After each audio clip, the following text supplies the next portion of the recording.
আসসালামু আলাইকুম ওয়া রাহমাতুল্লাহি ওয়া বারাকাতুহু। সুপ্রিয় দর্শক, যে আপনারা যারা আমাকে দেখতেছেন, আমার ভালোবাসার প্রিয় মানুষগুলোর কাছে অনুরোধ, যারা শুনতেছেন, যে আমাদের এই ভিডিওটি আমাদের অর্থাৎ হুসাইন আহমদ ইউটিউবের মধ্যে আপনারা প্রত্যেকে সাবস্ক্রাইব করে দিবেন এবং অল বাটন দিয়ে দিবেন, যাতে পরবর্তী যে কথাগুলো যাতে আপনাদের কাছে পৌঁছে, এবং ফেসবুকে প্রত্যেকে ফলো দিয়ে দিবেন। আশা করি আমাদের সাথে থাকবেন। বর্তমানে যে ইসরায়েল ইরানে যে হামলা করলো, ইরানে যে হামলা করলো, এটা কি তাদের আকীদা খারাপ এই কারণে হামলা করছে?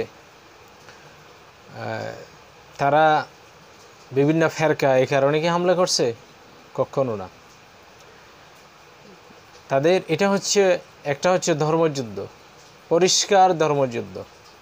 এটা যারা বুঝে না, এটা যারা বোঝার চেষ্টা করে না, এটা হচ্ছে আরেকটা মুনাফিকি।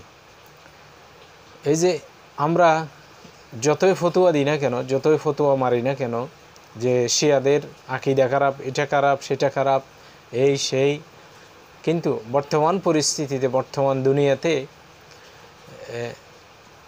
ইহুদিদের বিরুদ্ধে, খ্রিস্টানদের বিরুদ্ধে বুক ফুলিয়ে ইমানি চেতনা নিয়ে কথা বলার একমাত্র এই ইরানি জনগণেরই আছে। কিন্তু যারা মানে একেবারে সহি ইমান নিয়ে, মজবুত ইমান নিয়ে বসে আছে, এদের কিন্তু কোনো কথা নাই। তো আমরা এই কথাগুলো এই জন্য বলতে চাচ্ছি যে আমাদের বাংলাদেশেও সকল ধরনের যে আলেম উলামা আছে, আমরা প্রত্যেকে চাই এক কালিমা লা ইলাহা ইল্লাল্লাহু মুহাম্মাদুর রাসূলুল্লাহ। এটা হচ্ছে আমাদের মূলনীতি, এর বাইরে আর কোনো মূলনীতি নেই। ইরানীয়রাও কিন্তু এটা মানে, কিন্তু ইরানীয়রা এক আল্লাহ মানে, রাসূল সাল্লাল্লাহু আলাইহি ওয়াসাল্লামকে রাসূল মানে। তবে হ্যাঁ, কিছু বিষয় এখানে নবুয়তের ক্ষেত্রে কিছু কিছু কথা আছে, তাদের ভিতরে অনেক শ্রেণী আছে, কিন্তু সেটা বলা উদ্দেশ্য না।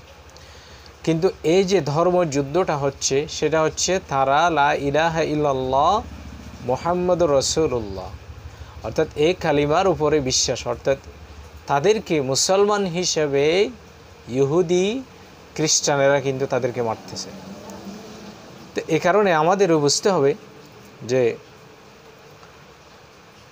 আমাদের যে সামনে আগামীর যে বাংলাদেশ আমাদের গঠন করতে হবে, সেখানে আমরা যারা ইসলামী রাজনীতিকে সমর্থন করি, যারা আমরা ইসলামকে জমিনের বুকে ব্যক্তি, সমাজ, পরিবার, রাষ্ট্র, অর্থনীতি, সমাজনীতি সব কিছুতে ইসলামের বিধান প্রতিষ্ঠিত হোক, এটা যারা আমরা চাই, আমরা প্রত্যেকের কাছে বলবো যে আমরা যেহেতু আমাদের আল্লাহ এক, মুহাম্মদুর রাসূলুল্লাহ সাল্লাল্লাহু আলাইহি ওয়াসাল্লাম আমাদের নেতা, এটার ভিত্তিতে আমরা প্রত্যেকে একতাবদ্ধ হব এবং কাদা ছুড়াছুড়ি বাদ দিয়ে আমরা প্রত্যেকে ইরানি জনগণের জন্য আমরা আল্লাহর কাছে দোয়া চাইব এবং তাদের মনোবল বৃদ্ধি পায়।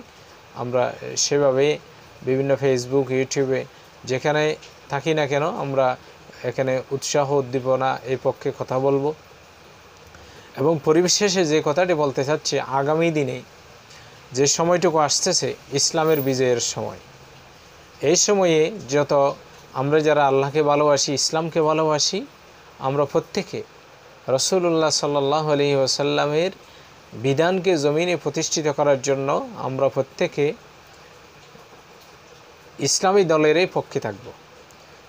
এখন বাংলাদেশে দেখা যাচ্ছে আলহামদুলিল্লাহ গণজোয়ার সৃষ্টি হচ্ছে, এবং ইয়াং জেনারেশন যারা আছে তাদের ভিতরে আমরা দেখতে পাচ্ছি যে সর্বপ্রথম তারা তাদের জীবনের প্রথম ভোটটি দাড়িপাল্লা অর্থাৎ ইনসাফ এর প্রতীক এই মার্কায় ভোট দিবে, হাত পাকা মার্কায় দিবে, অথবা না হলে মিনারা মার্কায় দিবে। এই প্রতিজ্ঞা নিয়ে আগামী দিনের যে যুবক, বৃদ্ধ এবং মা বোনেরা প্রত্যেকে কিন্তু এটার প্রতি ধাবিত হচ্ছে যে আগামী দিনে এই দেশে ক্ষমতার মসনদে আমরা বসাবো যে ইসলামী রাজনীতি যারা করে বা ইসলামী বিধান যারা মানতে চায় তাদেরকে। কারণ তারাই কখনো মানুষের উপরে জুলুম করবে না, অন্যায় করবে না। কিন্তু বর্তমানে আমরা 53 বছর দেখেছি যারা এখন ক্ষমতার মসনদে জোর করে যাওয়ার জন্য চেষ্টা করতেছে, এরা কিন্তু অনেক জায়গায় সাদাবাজি থেকে শুরু করে মানে আরেকজনের উপর জুলুম, অন্যায়, অবিচার, অত্যাচার এগুলা কিন্তু করতেছে। আল্লাহ তাদেরকে হেদায়েত দান করুক, এ ধরনের জুলুমবাজ থেকে আমাদেরকে হেফাজত করুক, আমিন। এবং আগামী দিনে আমরা প্রত্যেকে যে ইসলামী দলের পক্ষে থাকব এবং ইরানি জনগণের জন্য আমরা আল্লাহর কাছে দোয়া করব এবং তাদেরকে উৎসাহ উদ্দীপনা দিব এবং মুসলিম বিশ্বের নেতারা যাতে একতাবদ্ধ হয় এবং ইসরায়েলের ধ্বংস আমরা কামনা করব ইনশাআল্লাহ। সেই সময় আসতেছে, এই বিষয়গুলো নিয়ে আমরা আরও কথা বলবো সামনে। প্রত্যেকে ভালো থাকুন। আসসালামু আলাইকুম ওয়া রাহমাতুল্লাহি ওয়া বারাকাতুহু।